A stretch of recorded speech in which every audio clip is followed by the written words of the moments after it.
Vraiment, les Blancs nous dépassent. À l'époque, ils venaient chercher les plus costauds pour aller les aider à combattre l'ennemi. Aujourd'hui, ils veulent prendre les plus intelligents. Donc c'est la fuite des cerveaux ou quoi? Nicolas Sarkozy, pendant sa campagne présidentielle, il a parlé de l'immigration choisie. Donc si je comprends bien, c'est lui-même qui doit choisir ses immigrés. Alors il a décidé d'envoyer Monsieur Jupon venir faire passer un test à tous les Africains qui postulaient pour une immigration en France. Et là, il y avait tous les pays réunis d'Afrique. Le Congo, le Bénin, le Togo, le Mozambique, Botswana. Et là, quand Monsieur Jupon arrive, il dit « Allez, les nègres !» Puisqu'ils postulaient pour une immigration en France, mais putain de merde, tu ferais voir de toutes les couleurs, moi. Et quelle chaleur en Afrique. Bon, écoutez, j'ai pas de temps à perdre. Je vais commencer par appeler le Togo. Est-ce que le Togo est là? Le Togo! Et vous savez, les Togolais, ce qui m'a mis avec eux, c'est que quand on leur parle à gauche, eux, ils parlent à droite. Kofi, Breton a dormi. Blaya. Olé yala, Ok, d'accord. Le temps qui a été accordé au Togo a expiré. Je vais passer à un tout autre pays, le Cameroun. Est-ce que le Cameroun est là? Putain de merde. Ouais. Franchement, donc, le gars s'y croit que même le Cameroun peut rater des grands rendez-vous comme celui-ci. Le Cameroun, c'est le Cameroun de grandes ambitions. Si tu regardes, par exemple, la Coupe d'Afrique sans le Cameroun, c'est comme si tu mangeais le sanglier sans sa peau. Le Cameroun, c'est même l'élément essentiel de grands rendez-vous. Pose-moi seulement ta question, je te réponds. Bon, franchement, vous êtes Camerounais, vous voulez aller en France, bon, mais si vous arrivez en France, comment est-ce que vous allez faire pour vivre? Donc, le gars, s'il ne connaît pas l'adage qui dit qu'impossible n'est pas Camerounais, un bon Camerounais peut même te vendre comme ça, tu n'es pas au courant. Tu vas être au courant, c'est chez ton nouveau propriétaire. Donne-moi seulement le visage, je m'en vais, je vais te montrer ce que je sais faire, mon frère. D'abord, je vais te demander que tu m'ajoutes un autre visage, je viens avec ma femme. Comme ça, quand j'arrive en France, je loue un appartement, chambre, salon, douche, cuisine. Comme madame est dans la chambre pour encaisser les clients, moi-même, je suis au salon pour encaisser de l'argent. Ok, d'accord, mais nous encourageons vers la prostitution. Nous allons passer à un tout autre pays. Habituellement, vous allez ni en Angleterre ou aux États-Unis. Mais qu'est-ce qui vous motive pour aller en France aujourd'hui, le Nigeria? Nigeria! Tout savait, tout n'a même pas le droit pour déposer des cachets. Je m'appelle Kenwachi. Tu me vois là, j'ai très intelligent. Nigeria, c'est quelqu'un qui est très intelligent. Là, vous money finish, I as clear. Quand tu vois Nigeria quelque part, elle vient dans ton pays, tu dis qu'elle a le chômage dans ton pays, Nigeria elle va trouver le travail dans ton chômage. Si tu as besoin de quelqu'un de faire le braquage à main armée, tu appelles Nigeria. Ça, c'est son travail. Même Afrique d'ici, tout le monde connaît que Nigeria, quand il fait le braquage, ce n'est pas des soucis. Si tu veux aussi faire le falsification, tu me donnes original pour ton appareil. Je vais te fabriquer son photocopie, tu ne peux pas savoir les différences. Si tu veux aussi faire les fausses monnaies, tu amènes Nigeria. Ce qui est dangereux, si tu donnes ton argent à Nigeria pour faire les fausses monnaies, c'est à ton risque avec ton péril. Parce qu'il prend l'argent et partit chez lui, toi-même tu restes avec les problèmes. Ok, d'accord. Bon, mais nous allons appeler le Congo. Est-ce que le Congo est là? Oui, écoutez, je sais pas lequel des Congo va se présenter, mais j'appelle Congo. Écoutez, vous étiez tout tranquillement le Zaïre, vous avez eu le malin plaisir de vous appeler maintenant Congo. Vous voulez vous appeler maintenant Congo, c'est à votre niveau. Congo! Mon frère, tu sais que je suis toujours présent.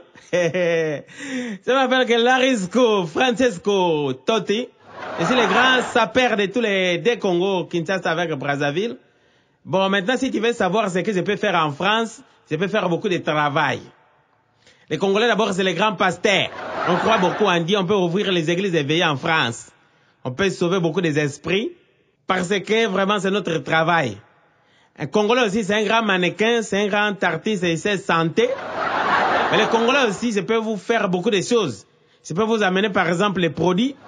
Si tu as frotté ça, en une semaine, toi-même, tu vas pas reconnaître la couleur de ta peau. Écoutez, on ne voulait pas des gens qui se décapent. Nous allons appeler notre pays. Est-ce que le Mali est là? Le Mali? Anis Romain. Vraiment, je suis la frère, quoi. Hey, Marmunguru Kundiaï. Je m'appelle que Sissoko Kundiaï. Je viens de Bamako. Mon papa s'appelle Sissoko. Mon maman s'appelle Fatima. Mais vraiment, j'ai très content. Je vais partir de France. Non, les France, c'est le bon pays, quoi, je t'assure. Vraiment, sinon, ton Koulibalinda, tu peux me témoigner aujourd'hui. Si je viens de France, je peux faire beaucoup de travail. Maintenant, le véritable travail pour les Maliens, c'est le wash.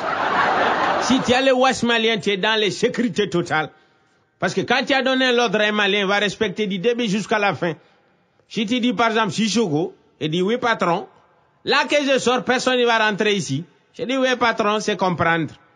Même toi-même, là que tu sors, là, tu dois chercher les places, tu vas dormir ce soir. Parce que même toi-même, tu ne peux pas rentrer dans ton mijon.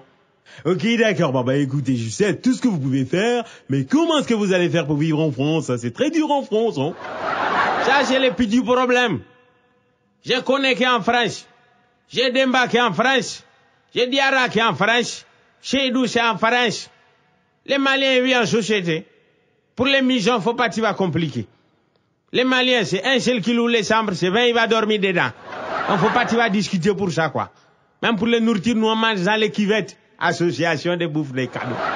Je t'assure, quoi. Faut pas que tu vas... Donne-moi seulement le visage, je m'en vais en France. Hey, hey. Ok, d'accord, je comprends bien. Mais je vais appeler le Gabon. Est-ce que le Gabon est là? Le Gabon! Mais putain, ça fait des heures que nous sommes là, le Gabon n'est pas toujours prison. Qu'est-ce que ça veut dire? Oui, écoutez, vous êtes rayé. Et au moment où le gars dit le Gabon est rayé, le Gabon apparaît. Imaginez le Gabonais qui arrive. Un bon Gabonais. Qui, lorsqu'on lui fixe un rendez-vous, ce n'est jamais un rendez-vous ferme. Parce que quand on fixe un rendez-vous avec un Gabonais, il va toujours vous dire 16h, 17h, il est toujours à cheval. Il n'a jamais une heure fixe. Si vous lui dites de venir à 11h, il vient à 17h. Chez nous, la ponctualité, c'est pas notre affaire. Et ce qui est intéressant avec le Gabonais, c'est que lorsqu'il a un entretien, il passe d'abord par un maquis, il se liane. Quand il arrive, 4x5, le gars est tilt comme un flipper. Visibilité nulle, le plafond est bas. Ouais, dis quoi?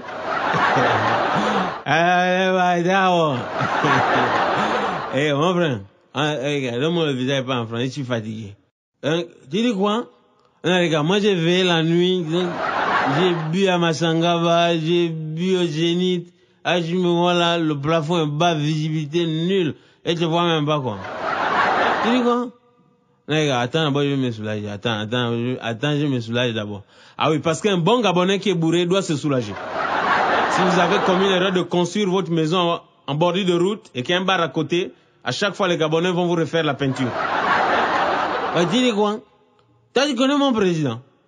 El Hadj Omar Bongo Ndimba, le distributeur automatique de la paix en Afrique. Voilà. Tu veux quoi? Tu veux combien? Tu dis que si je viens en France, je vais faire quoi? Toi, tu es fou, hein. Tu as déjà appris qu'un Gabonais a fui à l'étranger? Écoute, moi je te dis, hein, on va maintenant appliquer la réciprocité ici. Parce que ici au Gabon même, il y a plus de Français sans papier que de Gabonais sans papier en France, tu comprends? On va si vous rapatrier, tu vas voir ça.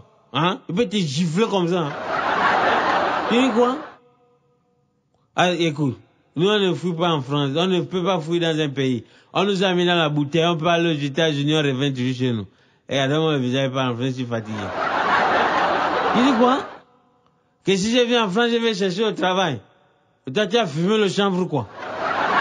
Tu as déjà vu un frère Gabonais chercher au travail? Chez nous au Gabon, si ton grand frère était élu député, c'est toute la famille qui a l'humilité parlementaire. Et puis te gifler comme ça, tu vas me porter plainte qu'à la fin du mandat de mon grand frère. Tu comprends? Chez nous, si ton oncle est nommé ministre, c'est toute la famille qui a un statut ministériel. Bon alors, si j'ai mon oncle qui est ministre, j'ai mon grand frère qui est député, si je mange chez un le matin, je mange chez l'autre à midi, et chez ma soeur le soir, je cherche au travail, pourquoi? Si nous-mêmes à 42 ans, nous gardons la maison. Écoute, non, laisse-moi tranquille. Et puis toi, tu peux payer un Gabonais. Tu peux payer un Gabonais. Le Gabonais ne le paye pas n'importe comment. Si tu es un employé Gabonais, la fin du mois est tombée le 30, c'est lundi, ne le paye pas lundi, fais un retard de paiement de salaire. Si tu as payé lundi là pour jusqu'à vendredi, ne viens pas au travail, ton entreprise tombe, ça c'est ton problème à toi.